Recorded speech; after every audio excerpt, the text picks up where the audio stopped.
अस्सलाम वालेकुम market merchant 21 मई 2025 gold chart के डेली एनालिसिस में आपके साथ शेयर करने लगा हूं।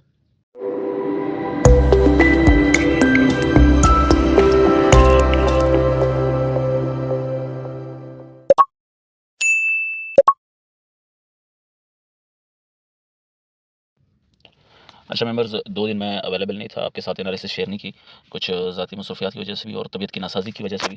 क्योंकि जब आपकी मेंटल हेल्थ परफेक्ट ना हो तब मार्केट से दूर रहना ही बेहतर रहता है। तो तबीयत की नासाजी की वजह से मैं एनालिसिस नहीं कर पाया, अब तक शेयर नहीं कर पाया। तो आज एनालिसिस आपके साथ शेयर करता हूँ मैं। सबसे पहले तो मार्केट का एक स्ट्रक्चर देख लें। मैं इसको ज़रा थोड़ा सा इंडिकेट करने की कोशिश करता हूँ। देखिए, यहाँ से यहाँ तक ये मार्केट का डाउन साइड पे एक मेजर इंटरनल स्ट्रक्चर है जो कि मार्केट कंप्लीट करने जा रही है। ये पूरा स्पेस है मार्केट का स्ट्रक्चर स्पेस है। मार्केट स्ट्रक्चर स्पेस हमारा कंप्लीट होगा 33-45 और 33-55 तक। यहाँ तक हमारा मार्केट का स्ट्रक्चर है और यहाँ से मार्केट को हम अगेन थोड़ा बहुत डाउन साइड देखेंगे। जैसे मैंने लास्ट टाइम आपको बताया था, जब अप साइड पे मार्केट थी 3500 पे, यहाँ पे तो मार्केट अपना ये वाला स्ट्रक्चर कंप्लीट कर रही थी, ये वाला। ठीक हो गया, ये पूरा स्ट्रक्चर मार्केट कंप्लीट करी थी। उसके बाद कंप्लीट करने के बाद मार्केट डाउन साइड आई है। सेम लाइक देखें, मार्केट का सिर्फ चार्ट को नहीं देखना होता।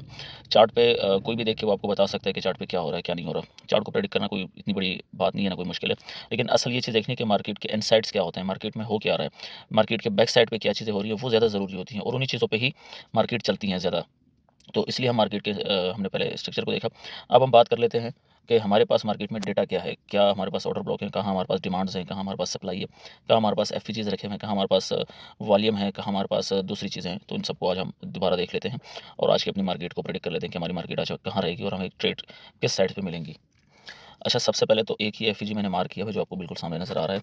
एक ज़बरदस्त एफईजी है और यहाँ से मार्केट ने रिजेक्शन थोड़ी बहुत दी है, लेकिन मैं एक्सपेक्ट नहीं कर रहा क्योंकि इसके ऊपर भी एक एफईजी रखा हुआ है। मैं उसको भी ज़रा मार्क करने की कोशिश कर लेता हूँ। ये एक एफईजी यहाँ पे भी रखा हुआ है, मार्किंग थोड़ी ऊपर नीचे हो सकती है, आप उसको अपने पास सही मार्क कर लीजिएगा। ये भी एक एफईजी एरिया है जो मार्केट ने छोड़ा हुआ है, जो कि 33-55 से 33-30 का एक एफईजी है।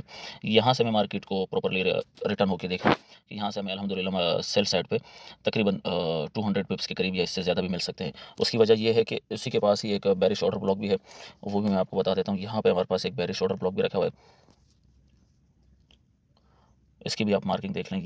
ये हमारे पास एक ऑर्डर बेरिश ऑर्डर ब्लॉक है। थोड़ी बहुत मार्किंग ऊपर नीचे हो रही है, जो कि 33-44 से 33-55 पे रखा हुआ है हमारे पास। इसका मैं कलर अगर आप चेंज कर लूँ तो ज़्यादा बेहतर रहेगा।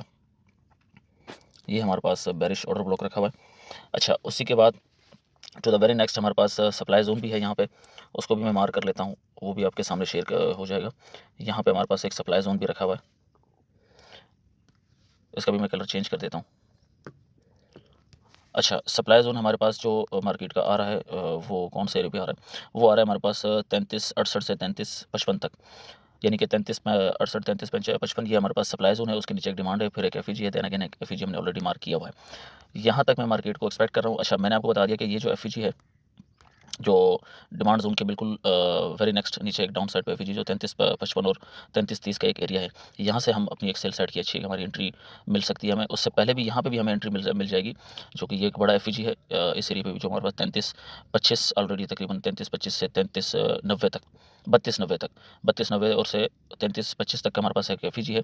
मार्केट इसको रिजेक्शन दे सकती है। अच्छा, उसके अलावा अगर आप वॉल्यूम देखें तो मार्केट ने यहीं पे रिजेक्शन भी दी है वॉल्यूम की। अगर ये वॉल्यूम हमारे पास वीएसए को अगर हम देखें तो वॉल्यूम अगर हमारे पास ये जो कैंडल है वॉल्यूम की जिससे रिजेक्शन आई है, अगर सेल साइड की कैंडल जो है इसके नीचे क्लोज हो जाती है तो हम मार्केट को डाउन साइड देखेंगे। और अगर इसके अबव बाय साइड की कैंडल क्लोज हो जाती है, इसको पूरा इनगल्फ कर लेती है और अप साइड इसकी क्लोजिंग दे देती है, तो हम मार्केट को सप्लाई जोन तक देखेंगे। ये चीज़ आपके एग्जाम में रहे।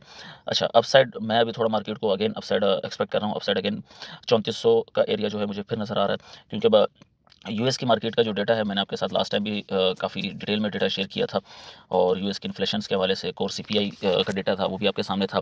पीपीआई का डेटा था, वो भी आपके सामने था, जो कि टोटली गोल्ड के फेवर में था और यूएसडी के नेगेटिव आया था। इसके अलावा रिसेशन के हवाले से मैंने बातें शेयर की थी। इसके अलावा जो यूएस इकोनॉमी है उसके हवाले से चीज़ें शेयर की थी। तो वो सारी और टैरिफ वार जो थी उसके हवाले से भी कुछ चीज़ें मैंने आपके साथ ग्रुप में रिसेंटली ही शेयर की हैं। तो उन सारे सिनारियो की वजह से गोल्ड जो है अगेन पंप हो सकता है अपसाइड, और पंप तकरीबन हमें दिख ही रहा है। अच्छा, इसके अलावा इंटरेस्ट रेट की बात कर लेते हैं, जो कमिंग वीक में हमारे पास कमिंग वीक नहीं बल्कि कमिंग मंथ में 18 जून को तकरीबन इंटरेस्ट रेट है, और मैं एक्सपेक्ट कर रहा हूँ कि 6 महीने का साइकिल कंप्लीट होने जा रहा है और बल्कि कंप्लीट हो चुका है, और हम इंटरेस्ट रेट एक्सपेक्ट कर रहे हैं कि कट होंगे। अच्छा, एक न्यूज़ ये भी है जो आपके साथ मुझे शेयर करनी है वो ये है कि इंटरेस्ट रेट के हवाले से कि इसी साल एक और इंटरेस्ट रेट कट होगा। अब एक्सपेक्टेड ज़्यादातर तकरीबन 80% एक्सपेक्टेशन ये है कि next month interest rate cut हो, क्योंकि मार्केट में इन्फ्लेशन बहुत ज़्यादा बढ़ गया है। अच्छा, इसके अलावा जो मिडिल ईस्ट का टूर रहा है डोनाल्ड ट्रंप का, उसमें उन्होंने एक अच्छी खासी इन्वेस्टमेंट सिक्योर की है यूएस इकनॉमी के लिए, जो कि तकरीबन $2 ट्रिलियन की इन्वेस्टमेंट उन्होंने सिक्योर की है अपने इस 3 रोज़ा 4 रोज़ा दौरे में। उसके बावजूद भी मार्केट में, लेबर मार्केट की अगर हम बात करें तो लेबर मार्केट बुरी तरह से चल रही है इस वक्त। लेबर मार्केट में अनएम्प्लॉयमेंट का रेट बढ़ रहा है, एम्प्लॉयमेंट क्लेम्स जो हैं वो कम हो रहे हैं। और ब्रॉडली अगर हम लेबर मार्केट को देखें तो डेटा अच्छा नहीं है, क्योंकि कोर सीपीआई ने पीपीआई ने हमें एक चीज़ बता दी है कि कंज्यूमर की जो प्रोडक्शन है या कंज्यूमर की जो पावर्स हैं गुड्स और सर्विसेज की परचेजिंग की, वो वीक हो रही हैं। ठीक है, ये सारा डेटा जो है हमारे पास गोल्ड के फेवर में आता है, ये एक चीज़ आपके जहन में रहनी चाहिए। अच्छा, मार्केट में कोई अनसर्टेनिटी नहीं होती तो हम गोल्ड को अपसाइड देखेंगे। अगर कोई अनसर्टेनिटी होती है, क्योंकि ज़ाहिर डेटा में छेड़छाड़ करना इनके लिए कोई बड़ी बात नहीं है, फेक डेटा कभी भी ऐड कर सकते हैं और करते रहते हैं ये लोग, तो उस हिसाब से हम मार्केट को फिर डाउन साइड देखेंगे अगर कोई अनसर्टेनिटी होती है। इसके अलावा रशिया यूक्रेन की वार की बात कर लेते हैं। रशिया यूक्रेन वार जो है वो कंप्लीटली सीज़ फायर की तरफ जाना चाह रही है, और प्यूटन की मैंने एक न्यूज़ भी आपके साथ शेयर की थी। इसके अलावा इसराइल और फ़लस्तीन की वार में भी जो है ट्रंप ने एक पॉजिटिव किरदार अदा किया है उसको कंप्लीटली ख़त्म करने का, और साथ में उन्होंने वार्न भी किया है इसराइल को कि अगर वो सीज़ फायर की तरफ नहीं आते या सीज़ फायर नहीं करते हैं तो उन पर कंप्लीटली जो एमुनिशन की एक एड है या पैसों के हवाले से जो एड है तो वो कंप्लीटली उस पर बैन लगा देंगे, क्योंकि अगर यूएस की तरफ से ये दोनों चीज़ें बैन हो जाती है तो इसराइल जंग के काबिल नहीं रहेगा, ना वो मज़ीद जंग कंटिन्यू कर पाएगा। अच्छा, ये सारी खबरें बताने का मकसद ये है कि आपको मार्केट वाज़ेह तौर पे नज़र आए कि मार्केट के बैक साइड पे हो क्या रहा है और मार्केट हमें क्या दे सकती है और क्या दिखा सकती है। अच्छा, अब क्विकली ज़रा ट्रेड आइडिया की बात कर लेते हैं। सबसे पहले तो ये एक रेजिस्टेंस ज़ोन था जो कि अभी हमारे पास सपोर्ट की तरह भी काम कर रहा है, जो कि 32-85, 32-84, 32-85 का एरिया आप ले लें। 32-85 पे हमारे पास ये रेजिस्टेंस ज़ोन था, जो कि अभी अब हमारे पास support become resistance become support बन गया। इसको मैंने रेड कर दिया ताकि आपको समझने में आसानी हो। अच्छा, अब मार्केट ने इसको अपसाइड ब्रेक करके टेस्ट की है। टेस्ट करने के बाद अगेन अपसाइड मार्केट निकली है पॉजिटिवली। तो अब हम देखेंगे 33-10 की जो हमारे पास एक रेजिस्टेंस है, जो कि पहले हमारे पास सपोर्ट थी, अब रेजिस्टेंस है। अगर मार्केट इसको ब्रेकआउट देती है तो डेफिनेटली हम मार्केट का जो एरिया है वो हम कहाँ तक देखेंगे, वो मैंने एक एफईजी और डिमांड जोन मार्केट कर दिया हुआ। आपने नियरली रहना है। मैं H1 के चार्ट पे आपको एनालिसिस दे रहा हूँ। आप H1 के चार्ट पे एनालिसिस देख के उसको M15 पे शिफ्ट करके अपनी ट्रेड ले सकते हैं। तो या तो हमारे पास जो ट्रेड है इस वक्त पॉसिबिलिटीज़ ज़्यादातर ये है कि जो डिमांड जोन है हमारे पास, इस डिमांड जोन से 33-44 या 33-55 का जो एरिया, यहाँ से हम अपनी सेल साइड की एंट्री प्लेस करेंगे प्रॉपर कंफर्मेशन के साथ। अदरवाइज़ आप अगर बुलिश एंट्री प्लेस करना चाहें तो अभी यहाँ से आप अपनी बाय साइड की एंट्री प्लेस कर सकते हैं इस डिमांड जोन के एरिया तक। अगर डिमांड जोन का एरिया प्रॉपरली ब्रेक हो जाता है अपसाइड, तो आप उसको सप्लाई जोन तक, जो कि येलो मार्किंग पे हुआ है, सप्लाई जोन तक आप अपनी बाय साइड की ट्रेड होल्ड कर सकते हैं। डाउन साइड पे एरिया बता दूं मैं। डाउन साइड पे एरिया हमारे पास एफईजीज डाउन साइड पे भी हैं। डाउन साइड के एफईजी भी हम मार्क कर लेते हैं। यहाँ पे हमारे पास ज़बरदस्त एक एफईजी बना हुआ है, और यहीं पे हमारे पास डिमांड भी है। एक हमारे पास ये एफईजी आ रहा है और इसके वेरी नेक्स्ट एक और एफईजी भी हमारे पास बन रहा है, वो भी मैं आपको मार्क करके बता देता हूँ। 2 एफईजीज हमारे पास डाउन साइड पे बने और दोनों ही वैलिड हैं, क्योंकि एक में दोनों में ही डिमांड आ रही है। ठीक हो गया, ये दोनों एफईजीज हैं। और इसके वेरी नेक्स्ट एक डिमांड जोन भी है हमारे पास। मार्केट को हम यहाँ पे एक्सपेक्ट कर सकते हैं। बिल्कुल बैक टू बैक ये सारी तीनों चीज़ें हैं, तो इसलिए इसकी मार्किंग आप बिल्कुल क्लियरली कीजिएगा तो ज़्यादा बेहतर रहेगा आपके लिए। ये हमारे पास एक डिमांड जोन पे, मैं इसका कलर अलग कर देता हूँ। ये डिमांड जोन का ब्लू ही रखें तो हमारे पास ज़्यादा बेहतर रहेगा, ताकि आप लोगों को समझने में ज़्यादा बेहतर आसानी हो।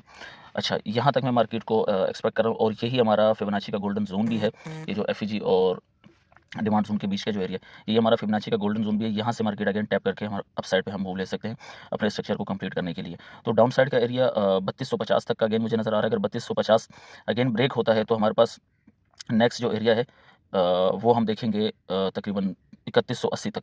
3180 के बाद अगर मज़ीद मार्केट डाउन जाती है तो फिर इस ऑर्डर ब्लॉक तक मार्केट ने आना है, जो कि 3144 से 3121 का एरिया है। यहाँ पे हम फिर मार्केट को देखेंगे। तो डाउन साइड की ट्रेड भी हो मैंने आपको बता दी है, जो सेल साइड पे ट्रेड लेनी है, और बाय साइड की ट्रेड भी आपको बता दी है। सपोर्ट रेजिस्टेंस आपके पास मार्किंग सारी आ रही है, वो आप खुद देख लीजिएगा। इसके अलावा मार्केट इनसाइट्स भी आपको बता दिए, फंडामेंटल्स के जो खबरें हैं वो भी सारी आपके साथ शेयर कर दी हैं। ओवरऑल सिनारियो क्या बन सकता है वो भी आपके साथ शेयर हो चुका है, और एफईजीज, डिमांड जोन, सप्लाई जोन, ये भी ऑलरेडी आपके साथ सारी शेयर कर चुका हूँ। आई होप कि आपको मार्केट अब बेहतर तरीके से समझ आई होगी और सारी चीज़ें क्लियर हो गई होंगी।